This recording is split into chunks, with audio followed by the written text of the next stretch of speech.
Criminality has been accepted and adopted by youths as a mainstream culture based on music, based on influence of shows, movies, and then looking at the guys in the area.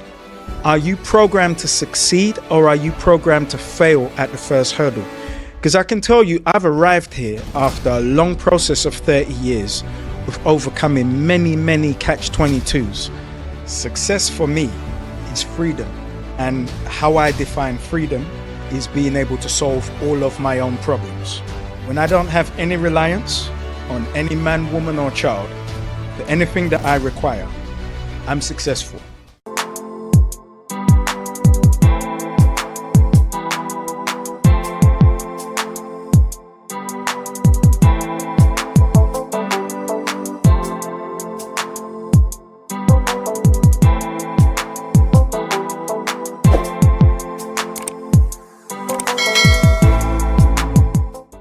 Hello and welcome to another episode of the Need to Succeed podcast, where we look to have conversations with incredible guests and just to understand where does the need to succeed come from. Because here's the thing, two people can go through the exact same situation.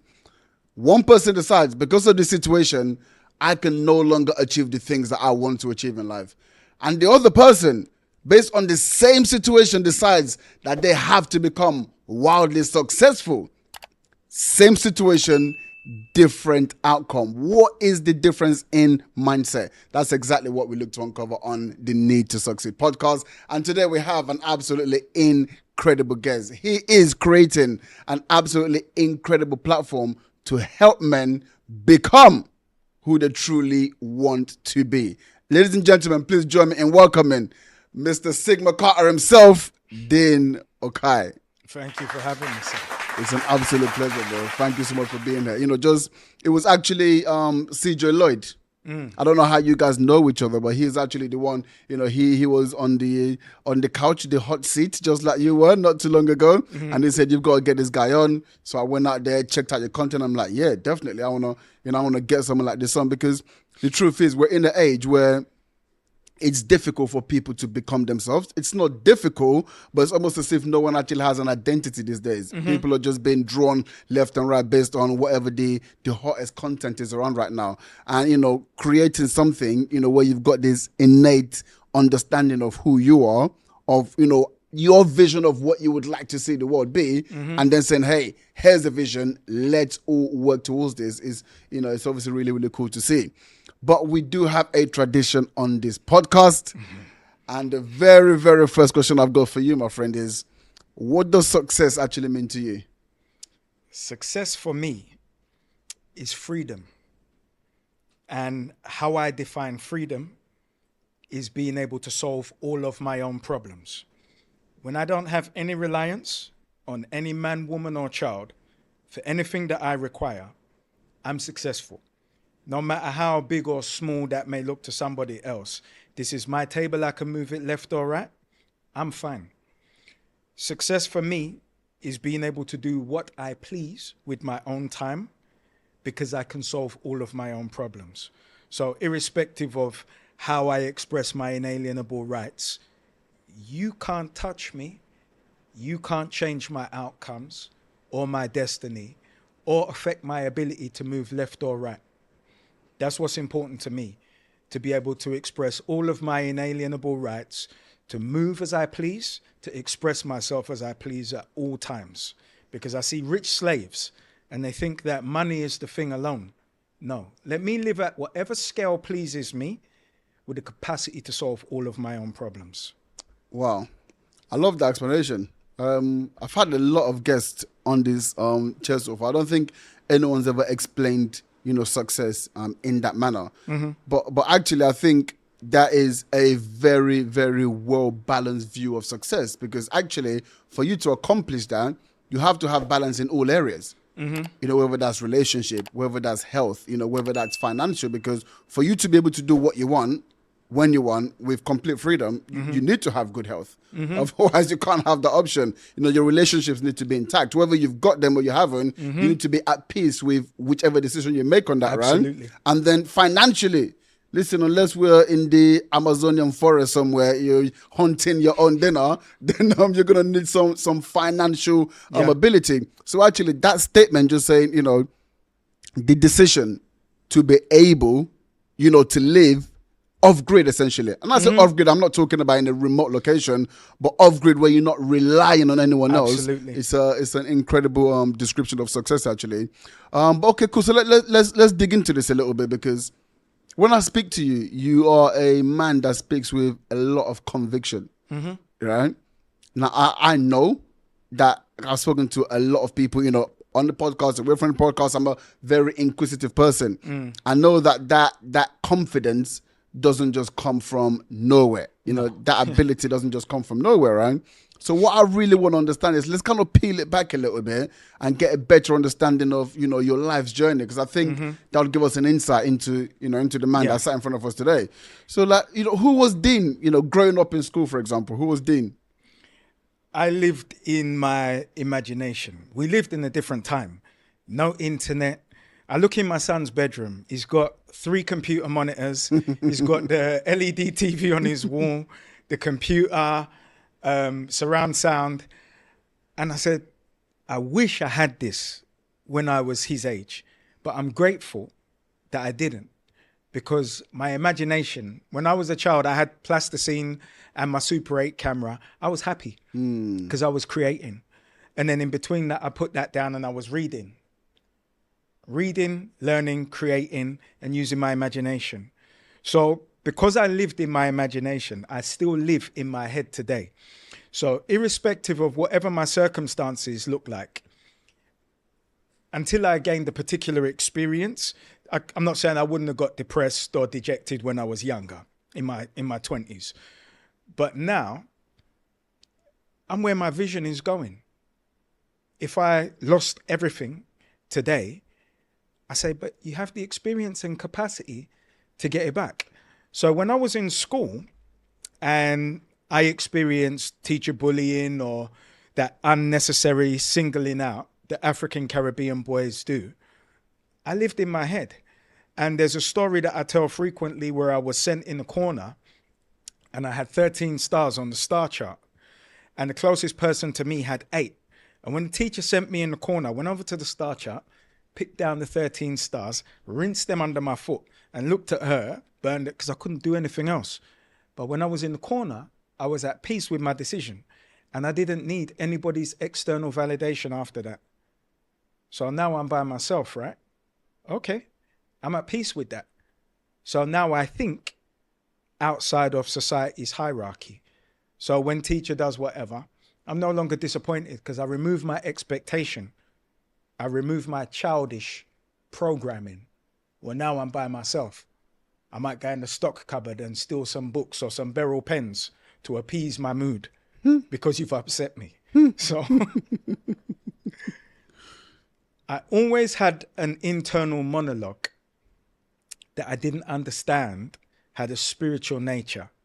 And it's only as the years revealed to me the spiritual existence of the libraries in my veins that I became aware that I have these people speaking to me. They're my people. So as we're born and we look like our mother, father, and somebody says, how you eat your food and express yourself is your grandfather. Well, if you had never met your grandfather and the libraries in your DNA telling you, because they are there speaking to us, and the more adept you become, the more you hear them actually conversing with you. They're our earthly guides and they want us to win. I just didn't know when I was a child, through all my stages, more than intuition, I was having this monologue with my people that wanted me to win. I had no comprehension of it. Wow. But they were there and they enabled me to resist the programming that we receive when we believe we're getting an education. See, we're programmed with all these things. You're an ethnic minority. How? There's 1.5 billion of us. How many of you are there? But these programs, we take them on. So now when I'm in a room at 16 and we're talking and an Englishman comes in, we change the subject, right? Because our too black program kicks in. I don't have that. I'm at peace with who I am. Now you make an adjustment. You're the minority. You just come in. There's more of us. Wow, that's powerful. But I want to take it back to being an 8-year-old, because as an 8-year-old, you have this. I mean, it's clearly something that burns in your memory because you remember it very vividly. When I see you speak about it, I still kind of see that emotion that you had, as that kid, right? But for me, I'm thinking, I mean, that as a child, right? That must be. It can go two ways, but that can be a detrimental mindset because now it's like, there is no hierarchy to me, right? Like, I'm my own boss because I'm going to go with what I think, and I don't care what you think. This is what I'm going to do, which obviously as a child, we need guidance and, because there's some things that we think we know, but we don't actually know because guess what? We are a child and we haven't had that lived experience here. So, I mean, how did that mindset really kind of manifest as you were growing a little bit older into maybe your teenage years and things like that? I didn't say it was sweet. So exactly as you called it is exactly what happened. I didn't believe I had any hierarchy. So I would frequently be kicked out of class, secondary school, because I have my own opinion. And I'm not going to necessarily argue with in an emotive way, but I'm going to argue with my reason and my logic. Teachers don't want to be challenged. So I'd find myself outside of a classroom. And I remember in secondary school, they had these rectangle windows. You can see from the next hall, the person coming down. And if I saw the deputy head or headmaster, I'd duck down, run around the whole school to come back so that when the teacher came out to get me, they find me right outside the room. But I was out there a little too frequently for them to see me and for it to be cool. So I experienced that. I remember being in my certain lessons, reading my broadcast magazines or film magazines, not caring for the subject in any way, shape or form, or even pretending. I didn't care. So I'm the oldest of 3, and I took my brother and sister to school from 13. We lived in Kennington, Ethelred Estate, South London, and we would go through Southwark to Lewisham, Deptford, past New Cross, and come the weekend, from I was 14 years old, I needed a drink. And my best friend lived in Kentish Town. He was 2.5 years older than me, so I'm 14. He's going on 17 now. And I will go and I will make sure I have £10 at the end of the week from my entrepreneurial pursuits at school, which I will go into. And I will buy 2 bottles of cider. And when we had drank our bottle each, then we might start on his dad's vodka. My business in school was selling adult videos and pirate videos. So we would dub adult videos. Then I would have my masters to come back and dub them through the week. I would tell young men, give me £1, bring in your own tape, and I put the film on there. You don't like? Money back guarantee. I want my money back. Yeah, bring back the tape. I tape over it. Upstairs for thinking, downstairs for dancing. Since I was that age, you see, you learn systems very quickly. People want to take advantage. So I had my outlet from very early. I would drink from 14. And I remember coming back on the Northern Line, a little worse for wear. And I look at my son today, who is 16.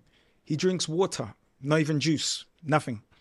On his birthdays, turned 16, would you like a taste? No, thank you, Dad. Stop asking me. I say, you are perfect for me. None of us is perfect. I say, you perfect for me because I was out. And when Stephen Lawrence was murdered, the description came on the news and I hadn't come home. I think I was visiting a young lady somewhere. And my mum was in a panic until I phoned her when she was at work.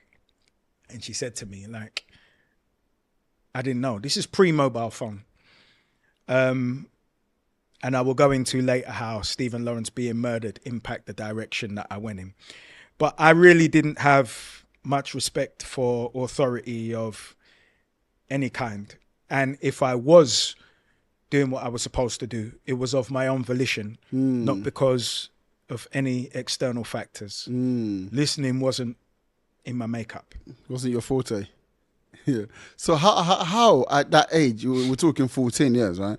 How did you get access to such explicit recordings? That particular friend that I visited, other friends, I also, very unusual for my age when you think about kids today, but when I was 14, I was 6'1", and I belonged to 8 video shops, and I would get them from the video shops, which you have to join as an adult. As a member, yeah. So I belonged to 8 video shops, but we lived in a different time. Yeah. I grew up in a time when I was 9 years old. My parents divorced when I was 13. But when my mum and dad were together, I wake up in the morning before school, 9 years old. My dad say, right, go to the paper shop. You know, I will go to the paper shop. I buy 10 Benson and Hedges for my dad, 20 Silk Cut for my mum and the Sun. 9 years old. We live in a different time. Then they couldn't sell cigarettes to children because of legislation. But when I grew up, I used to go and buy 10 Benson and Hedges and 20 Silk Cut for my parents and the Sun, and we live in a different time. Absolutely. Yeah. So true. That makes perfect sense. And obviously, it so in my matter what mind, time. I was always used to purchasing adult things. So when I went and I dressed up and I went to the video shop, Normal. But being 6'1" at that age anyway, I think naturally you probably get given some allowances. All right. that's how I bought alcohol. Yeah.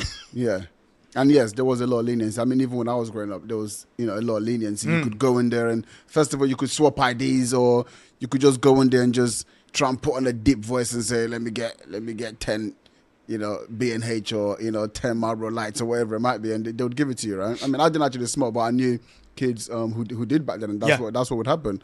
Okay, cool.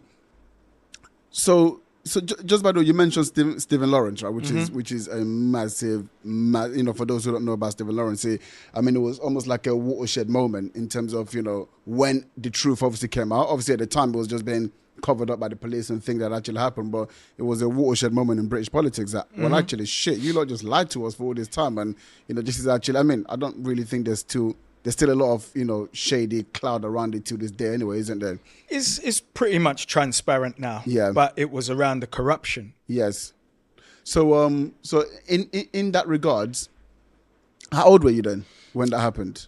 We were both 18. Stephen so- Lawrence's birthday is a couple of days after mine. His birthday's within 10 days of my birthday. Okay, cool. So you said that sort of shaped you in a way. Why? I had read Malcolm X at 17. So my mindset was going in a particular direction, and I was on that journey. Once you jump in a pool and you start to take.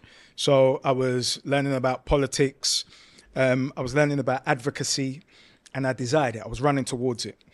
And I remember I'd got the Voice newspaper on a Tuesday, whenever it came out, and it said there was a meeting at Panther UK, which was the Black Panthers in the UK. And there was going to be a march on the Saturday.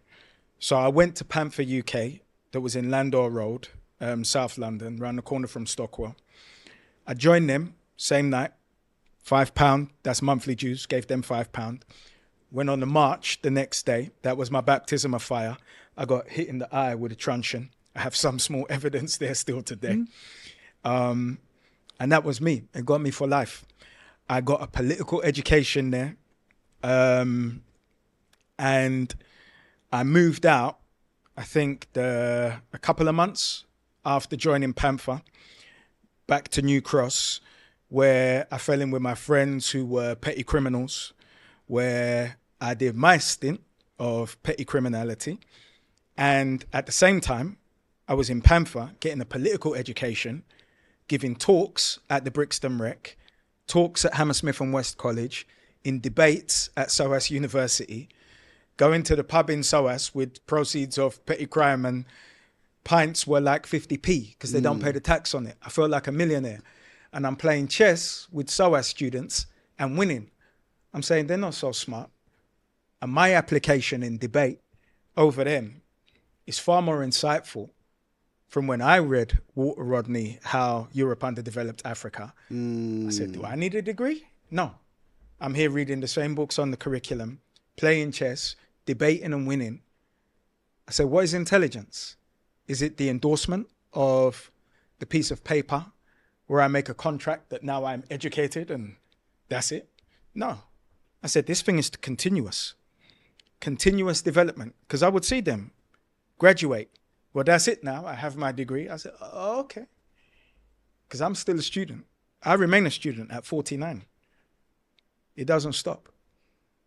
Can I ask, was there a correlation? And there's the reason why I'm asking this. Was there a correlation because you said you joined the Panther, was it the Panther Movement it was called? Yep, Panther UK. Panther UK. 2 months later, you're with your friends doing petty crime. Like, what was the correlation? I wouldn't say it was a correlation. Moving back to New Cross, that was always going to happen. If I didn't have the juxtaposition of the politics, I wouldn't be sitting in front of you today.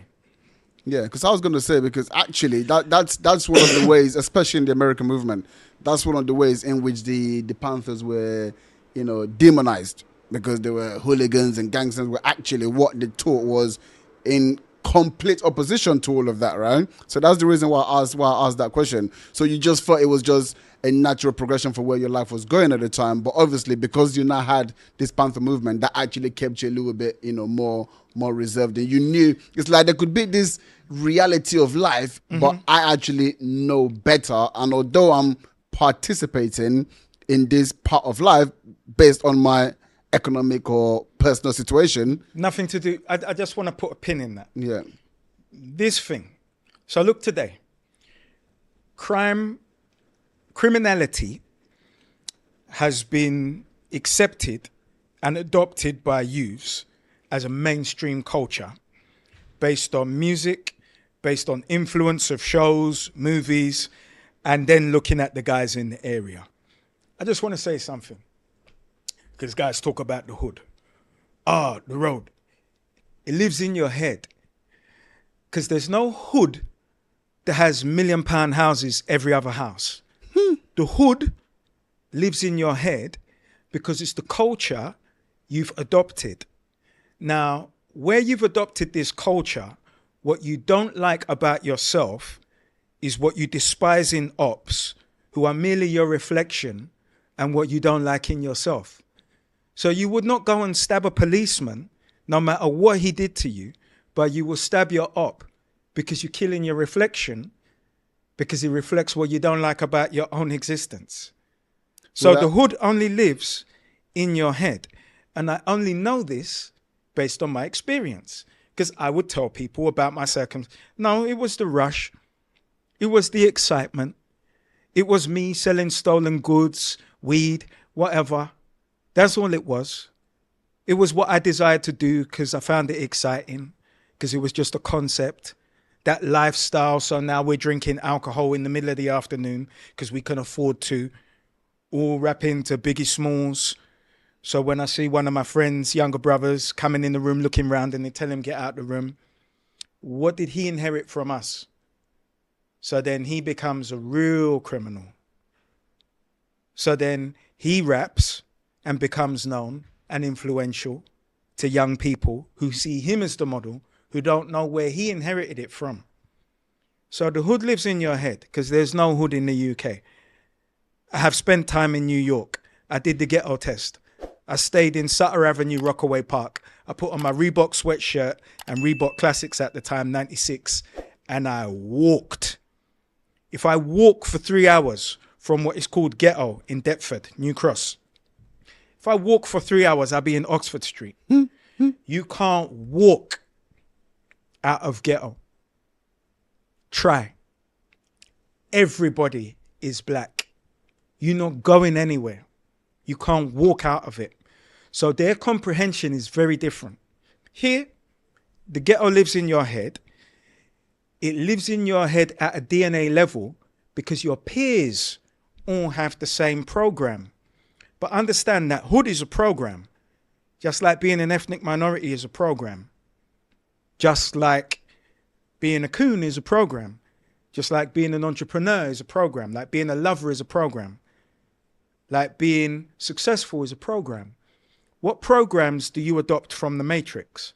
Because when people talk about the matrix, you can't bust the matrix, because your consciousness lives through this vessel within the matrix. All you're capable of doing is evolving your programs to possibly become the oracle, which means you become a self-actualizing program, which is where I hope to have become at the end of my journey.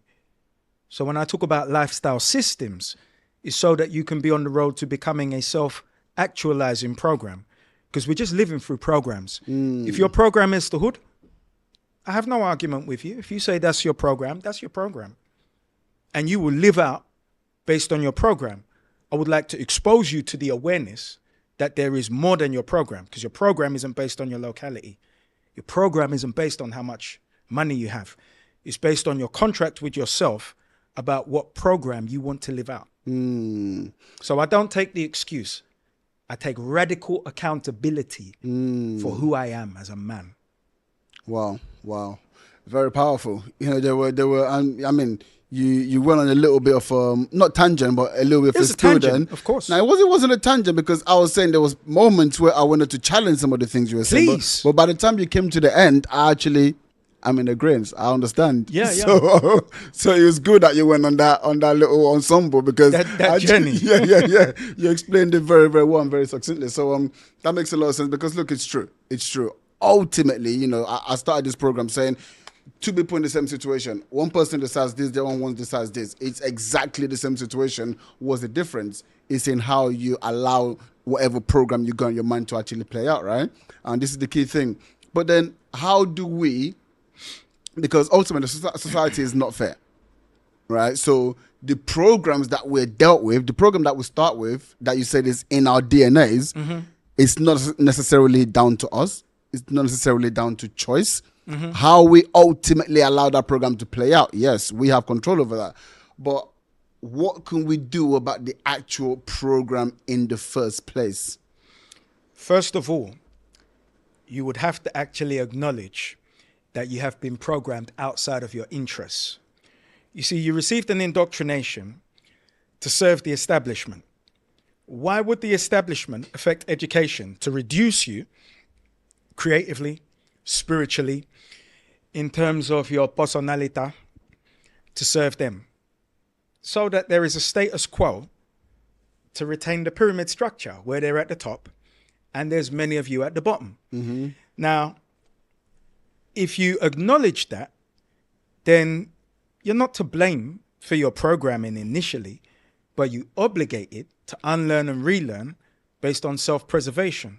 So what I did was went through 2 years of reprogramming my subconscious mind. At night, I would listen to materials that I would put on a laptop next to my bed. 8 hours every single day for 2 years, I would listen to a matrix of materials that rewired my subconscious mind. And what I found happening as a byproduct is my problem-solving skills started going through the roof. How I saw things in a very naked and transparent way went through the roof. My programs within myself, my indoctrination started to dissipate. My self-preservation started to go through the roof. I'm not doing this if it doesn't benefit me. Now, no matter how much you articulate, I had zero interest in your validation. So now I'm just debating with you until I got to the stage where my ego had no need to debate with you. So one of the materials I listened to was exactly on that point that you said. 2 men, both sent from a shoe selling company, sent off to an island. Both men get there. One gets to a hotel. He says on the next day he's driving and he's coming across the people, let's say Colombia. And he said, he's gone into this village. How am I going to sell shoes? The people they don't wear shoes. They're picking coffee in a mountain. And he says to a young man, like, don't you need shoes? He said, no. My foot bottom is like rock. So he calls back the company. He's in, this isn't going to work. These people don't wear shoes here. The second salesman comes in after him. He drives his car. He gets in. He doesn't even question the people. He just turns around the car, gets back to the hotel. He says, send everything you've got. There's no shoes here. We're going to make a killing. So the mindset is merely based on your perception of the world, based on your programming. Are you programmed to succeed, or are you programmed to fail at the first hurdle? Because I can tell you, I've arrived here after a long process of 30 years of overcoming many, many catch-22s. That some people would be suicidal. Some people would have lost their marbles. Some people would have given up and said, let me hold a civilian life. I don't want to live outside of society's hierarchy. But I had a business in 2000, mobile phone retail, 2 shops, had 3 burglaries in 3 months. 2000. I got a job for 6 months, and I started something called Zombie Protocols, where I reduced everything in my life to being self-reliant. Cancel my doctor, no more doctor. Cancel my dentist, no more dentist. Cancel prescription drugs. If I'm sick, I don't take drugs. Headache. So as a byproduct, 23 years later, I get sick maybe once a year, might get a flu because I've worked too much, but I know my body. I'll start eating when that comes and drink water copiously. Can't stay in my system for more than a week. I had COVID. COVID knocked me down for 2 days. Drink water, eat. I take my supplements. I'm 49 years old. I'm in good shape. I don't get headaches. I don't get stressed. I don't get sick. I've embraced my darkness. If I have dark thoughts, possibly I want to do something to a man who I believe has done something to me, I count £1,000, £2,000, £3,000, £4,000. I calm down. I have no stress. Woman says something off the handle, I don't respond. It's your way. You may say something without thinking. See, if I say something, I know the power of my words, right? Maybe it makes you want to find a bridge. Nobody's going to be my last conversation unless they're laying in a bed taking their last breath. I'm aware. Radical accountability for myself as a man. That's the other part that comes with Zombie Protocols. See, if this all went dark tomorrow, I've been training for 23 years. What are you going to do? And there's no money anymore. You have negotiation skills. You know what's of value. You know what really matters. You have that inner fortitude. You're going to be kicking roaches off your moldy bread. I am. Love it, love it, love it. So okay, cool. So let's get into that because I think we've just kind of touched on that a little bit. What is Sigma Carta? Sigma Carta is a lifestyle system for men's personal, spiritual, and entrepreneurial development. It's part of my journey over the 30 years of running businesses, losing businesses, forming relationships, losing relationships, identifying spirituality, and that your inner fortitude can come from your own ancestors. And if I had only my fortitude, I'd be fine. So in understanding that, for men who are seeking sovereignty, the ability to exercise all of their inalienable rights in this time we're told we can't do this, we can't say that. I know that with consistent self-improvement, you can say and do as you please. You just find a cute way of saying it that can't be argued with. You find a slick way of doing it that can't be argued with, and you won't even register on their level. Your spirit will circumvent them at all costs. You won't even be seen. You'll just be invisible. You won't matter unless you choose to pop up and make yourself a figurehead. But then you'll have all of the skills, all of the articulation, all of the spiritual protection that is required for you to operate at a particular level. So when I look at Sigma Carta, it's something that I would have liked to have given to my greatest mentor, who I never met, Malcolm X. You see, I'm 49. He was assassinated at 39. And having traversed some part of his journey in advocacy, understanding that people don't want a hero. You become despised, you're running around for people, you're not making the money you were making as an entrepreneur anymore. It causes problems in your house. The woman is complaining, she's not getting your time.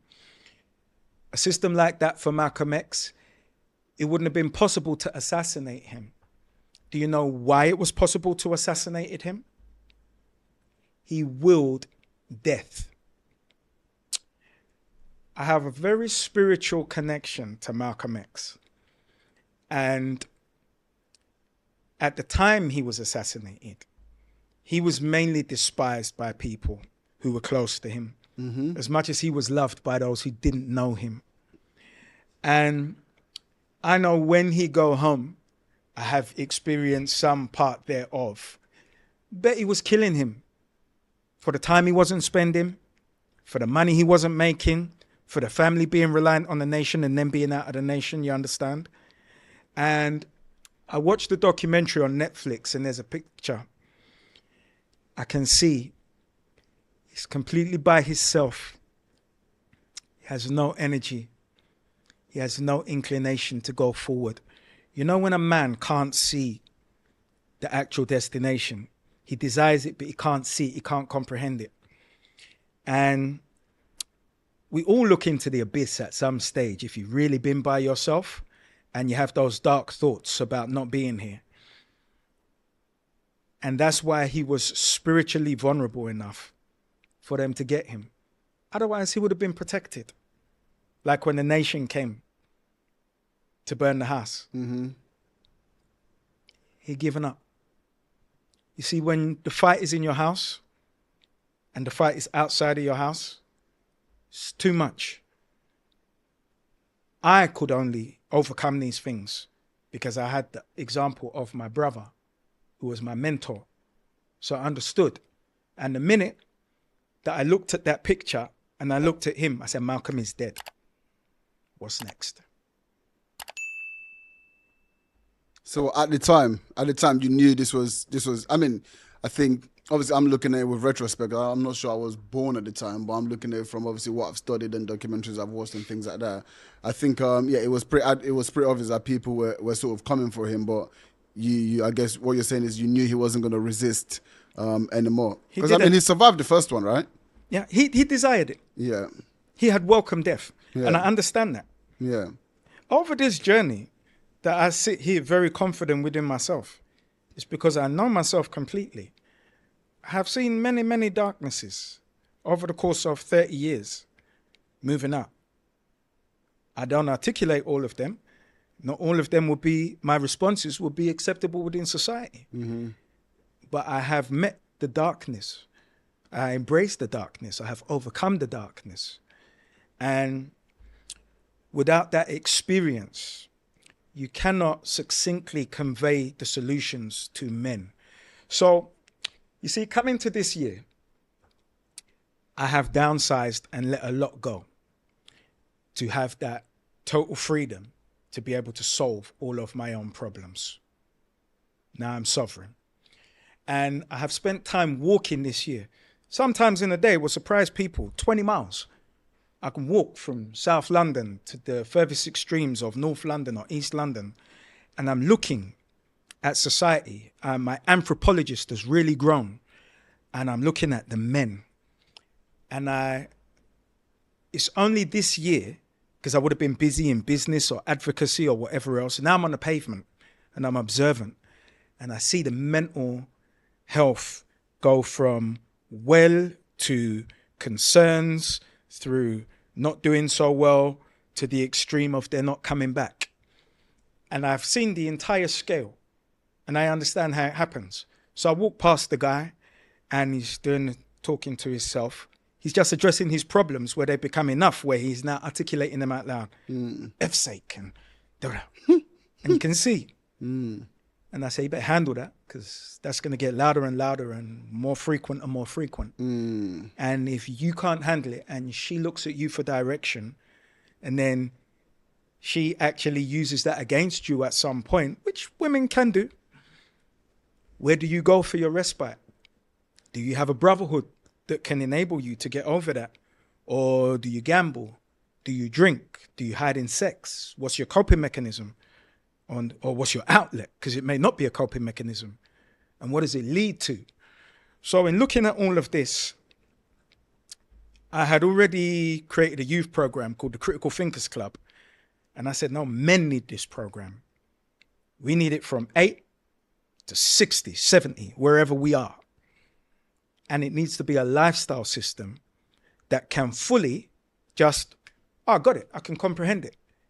Because I can say there have been stages where I've had particular stress and I got it at home and I've got it out of doors, and I will go for a meal with one of my brothers and, you idiot, the weight's completely lifted off my shoulder. Now we're just having fun, drinking, eating, having good conversation. And before I came with a weight. Now, if you don't have that peer accountability, where do you go? What do you do? Well, now there's this other guy. He doesn't smell so good, and he's really having a full-blown conversation.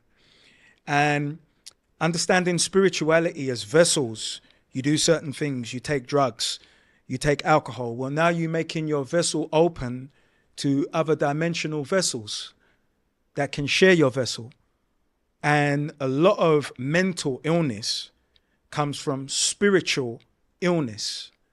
You've made room for other vessels. Now, psychiatrists may not acknowledge consciousness.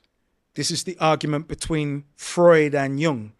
Freud, he thinks the musicians live inside the radio, and you can bust open the radio and the musicians will be playing their violin and the guitar.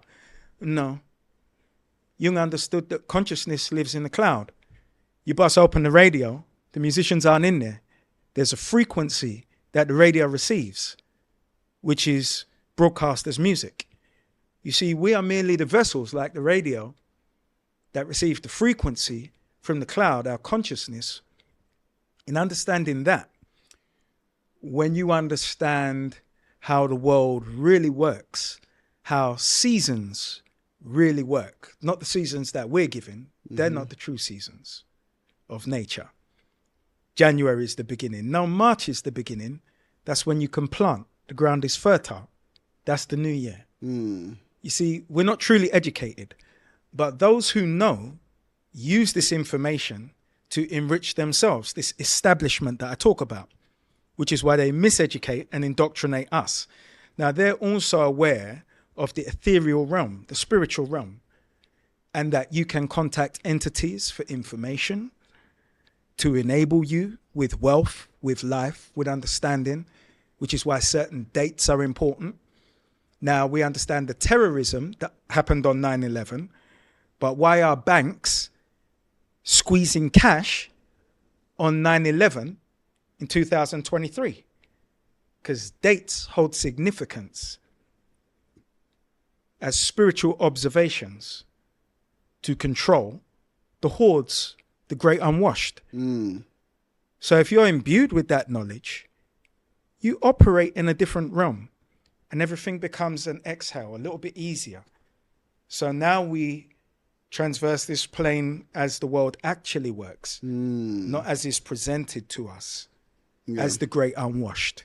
I mean, that in itself obviously gives you a huge amount of freedom, because you know you're playing on a different plane from everyone else, and you know you've got enough information, enough research to give you clarity of thought that you're thinking in the right way, even though everyone else seems to move in a different direction. I just want to put a pin in what you said. Yeah. Because you said thinking. I don't think. You see, at 49, I either know or I don't know. If I don't know, it requires some due diligence and research. If I know, that's what it is. And I move in knowing. And when I move in knowing, I move in the absolute clarity and confidence of my knowing, and now I'm doing. Because it's only the application which is wisdom. I apply what I know to what I do, and I move forward in wisdom. I don't think about anything. I know. I love that, because thinking is definitely using up a lot of your energy. but actually you can use that energy to go and get the information. So now you know, and now it's no longer just dispensing energy in your It's mind. secondary. So, yeah, makes a lot of sense. Okay, cool. What would you say then? What do you think is the biggest problem that faces the black community in the UK? Programming. We are slaves to our programming. You have been programmed to a position in life. I can go and have a conversation with a man, north, east, south, west, central. People like us. People like who? We the same? You just told me about your limitation. That's not my limitation. I'm not saying I don't have limitations. I absolutely do have limitations. I have limitations based on what I don't know, because I've never made £1 million deal. I have limitations on my economics. I can't make £1 million deal with an LC behind me. But we're not in the same position, because that's not your limitations. Trust me. Your limitations are my limitations. So first of all, we're not a homogeneous group. And we speak as a homogeneous group. And it's childlike naivety. So first of all, identify where you are in the food chain. You're a slave to your program. Overcome your program, which is your limitation. Your purpose should be to remove all limitation. Because the aim of a lifestyle system like Sigma Carta is to erase all limitations. The point of a community is we now start problem solving at a tertiary level for each other to remove our collective limitations. See, I started something for completely selfish reasons. I want a community of men who desire to be sovereign with different expertise in different areas, who bring their whole self to the community with all of their problem solving skills. Is that black men or white men or everyone? No, it's melanated men. Okay. You see, we all have our clubs and we all require our spaces. So when women require their spaces, I'm completely with ease at that. Yeah. When the LGBTQ require their own spaces, which I fully respect, I'm completely at ease with that. Well, melanated heterosexual men of a particular ilk also require our own spaces, which I hope the world is completely at ease with, and I could care less if they're not. And God bless them. The reason I asked that question is because you said we're not a homogeneous group. No, we aren't. Which I don't disagree with, but at the same time, humans are naturally Tribal. We're naturally tribal. So, I concur. So for me, when someone is going, people like us, I think, I'll give an example. This example just came into my mind to use as an example to ask the question which I just did, which is, that's why I asked you, are they black or is everyone? Because I know your politics, right? So I knew the answer to that question. But so, for example, the reason why the transatlantic slavery was so successful was actually because of divide and conquer. Absolutely. Right? They were able to penetrate some of us in the higher hierarchies, and they were actually the ones who were perpetrating, the most heinous crimes in terms of actually going to their own people, bringing them, say, there you go. Right? So the point I'm making is, if there was a collective, I guess, homogeneous mindset at that time, it would have been more difficult to play that divide and conquer. What's your thoughts on that? Well, you asked a very important question. You said, what do you think is black people's problem collectively? So when we say black people, we may say it in a different way. When I say black people, I speak of people who've adopted the black brand. And the people who've adopted the black brand are Africans. Africans have been programmed within a 500-year European experiment, a black experiment, to adopt the black brand, which I believe is the best brand in the world. It's better than Nike. It's more widely adopted. And when you adopt a brand, you adopt everything that comes with that. Now, Europeans are cognizant that they have to protect the image of whiteness. Whiteness is something they created. It's not real. It's a construct. But Europeans understand the importance of protecting the image of whiteness. So now we're finding out all these police are pedophiles and rapists and criminals. We find out that this has been going on for perpetuity since the dawn of them setting it up. Kings and princes and... All of them. Now, what they understood is that PR was wholly necessary from the outset. So the establishment, in protecting their pedophiles, rapists, murderers, thieves, create terms like archaeologists, thief, discovery, breaking and entry. They create a superior language around what they do to sanitize the most heinous things they do: rape, kidnap, people trafficking, pedophilia, transatlantic slave trade, colonialism. You merely uphold, promote, and preserve the image of whiteness.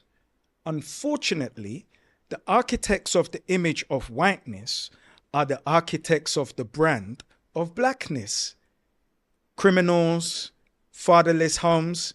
It may surprise you to learn that middle-class English families have equally as many absentee fathers as African and African Caribbean homes in the UK, as working class, because black people, so-called, under the brand, are merely representative of all people. The difference is African and African Caribbean people do not collectively understand the importance of protecting the image of blackness. So we let our poop rise to the top, whereas they suppress their poop, which is getting harder and harder to do in a 24-hour camera phone news age. So therein lies the only difference. So then what do we get caught up in the conversation of trauma bonding? So whatever trauma bonding algorithm is going at the time will affect our zeitgeist. So today it happens to be the adversity between African and African Caribbean men and women.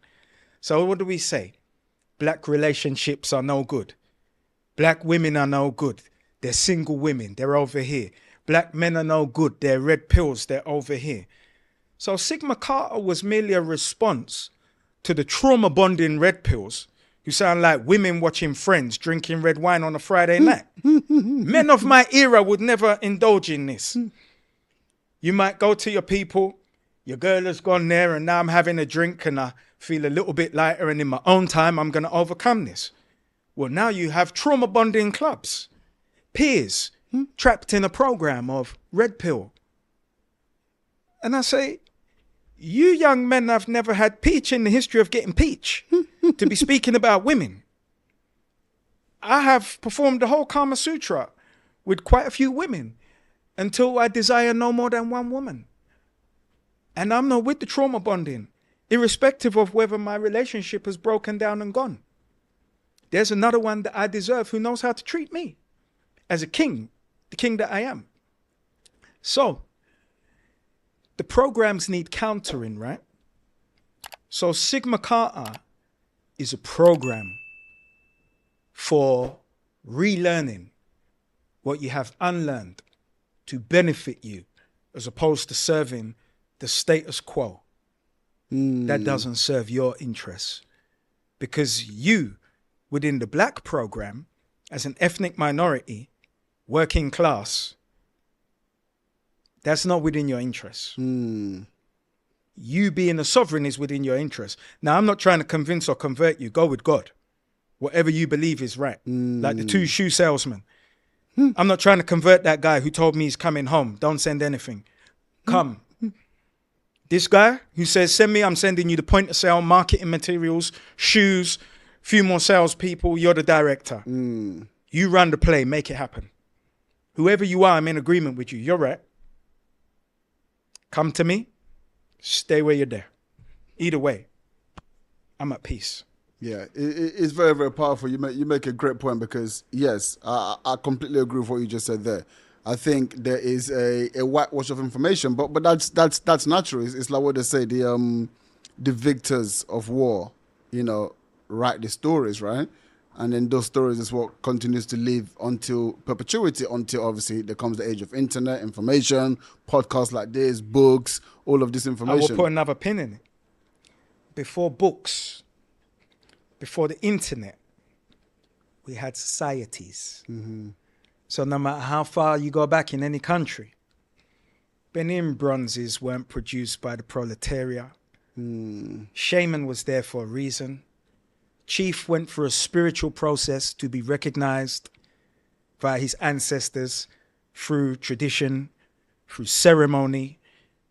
Societies run society.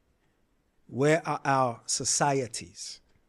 I joined the society and learned particular things and went down certain rabbit holes where everybody looked like me. You see, we speak of Masonic lodges. We have lodges. Apply the thinking. You see, now you think in a way that societies do. Just form society with self-preservation at its core for us. So you ask me a very important question. Our societies will be infiltrated anyway. Why make it easier? There's one thing that can't be overlooked in your protection when you set things up, and it's the spiritual component. I have had businesses and been in a space before based on the spirit of the men in that environment. Tourists couldn't be around for more than 30 days. Something around them just got fizzy. I'm cognizant of that. That's why it's about personal, spiritual, and entrepreneurial development.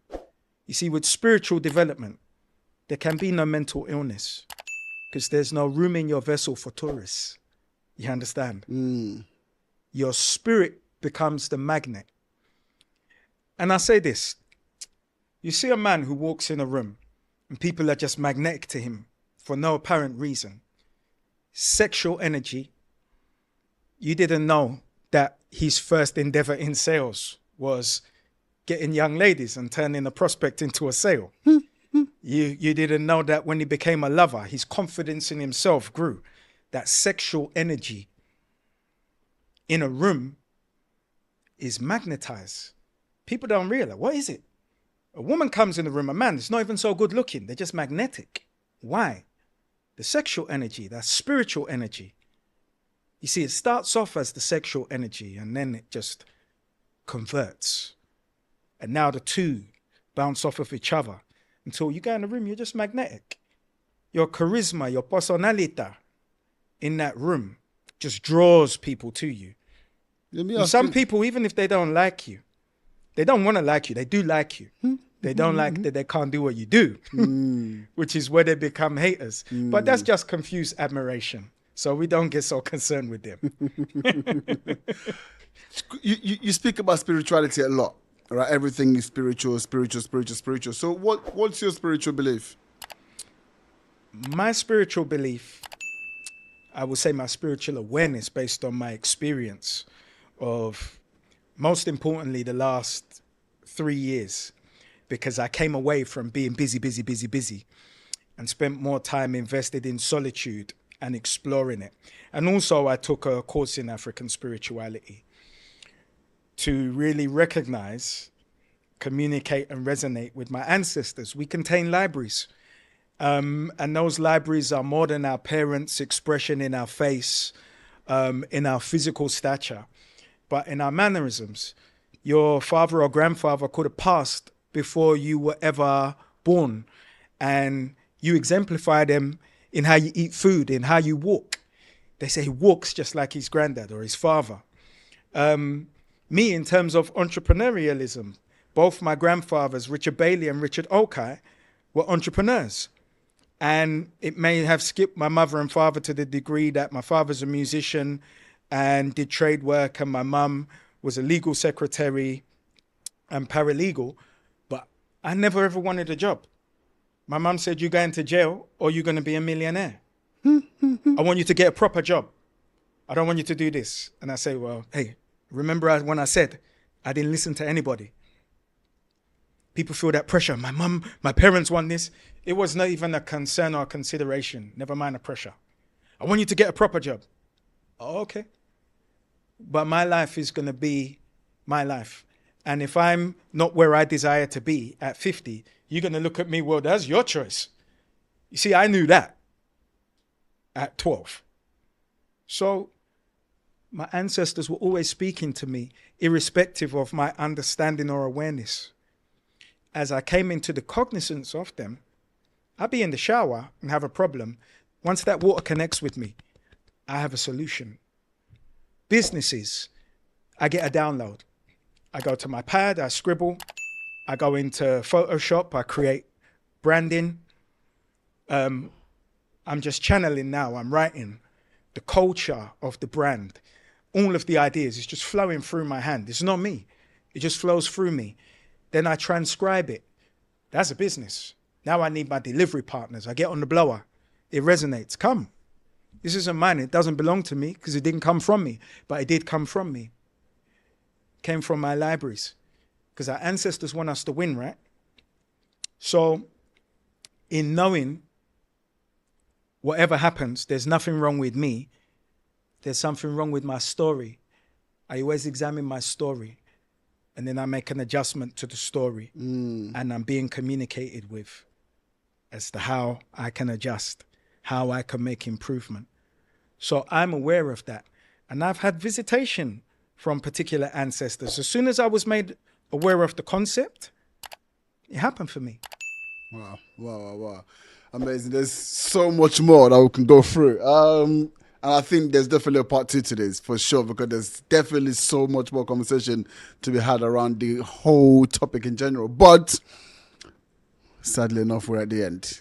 Now, I did say there's a tradition. And we have a final question.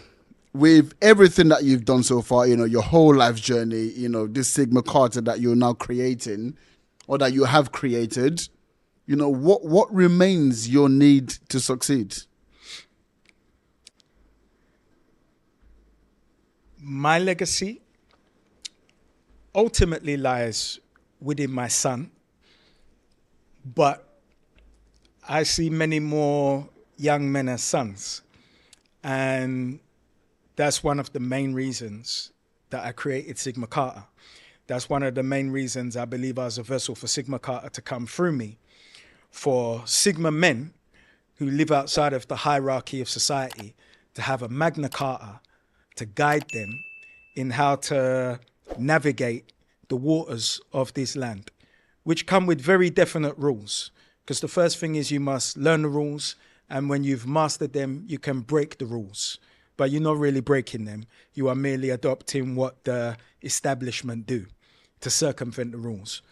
So for myself, it's to be at peace in seeing that play out. Now, I know a natural byproduct of that is millions, because the adoption of anything commercially brings as a byproduct money. That money gives you greater economic power for experiences, for the freehold properties with no mortgage in trust that can be passed down here, there, or wherever. That's where it lies for me, in the solid, concrete foundations that I can pass on, spiritually, psychologically, intellectually, and then in bricks and mortar to those who come after me. Wow. Very powerful. Dean Okai, thank you very much. Thanks for having me.